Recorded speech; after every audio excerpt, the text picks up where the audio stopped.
Go ahead, Jeff. Thank you, Jen. There was a UN Security Council meeting today. Yeah. Russia's ambassador at that meeting said that the West's assertion that Russia has amassed 100,000 troops on the border has not been confirmed.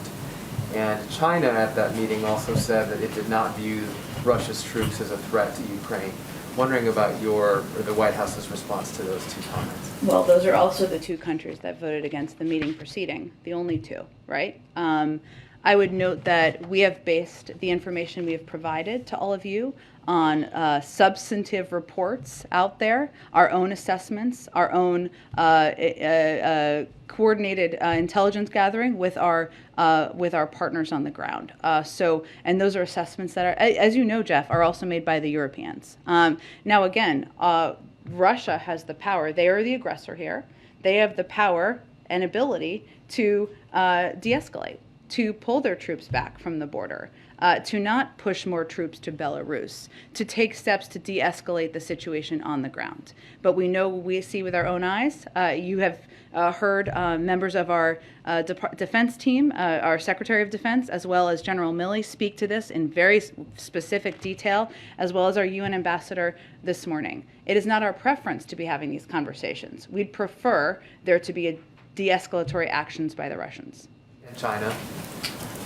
Look, I think that I can't speak for the motivation of the Chinese. They can speak for that themselves. Obviously, we would encourage any country in the world to be part of an effort to de-escalate, to protect and respect the sovereignty of Ukraine, and to make clear that a global value is not allowing one country to invade and take land from another. Do you have any more details on your plan to impose sanctions on on the Kremlin's inner circle? Let me see, Jeff. I know there were some reports about that over the weekend. That has been, as it was back in 2014, as I think you probably remember, a part of what we have been considering. I can confirm we have developed specific sanctions packages for both Russian elites and their family members if Russia further invades Ukraine. These efforts are being pursued in coordination with allies and partners.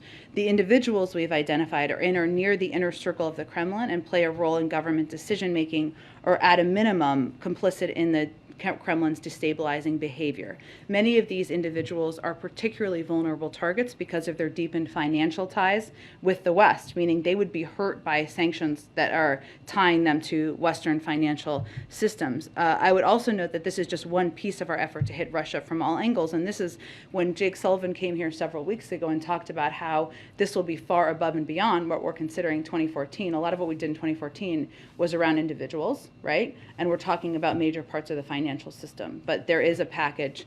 We have developed specific sanctions packages for both Russian elites and their family members. Go ahead. Thank you, Jen.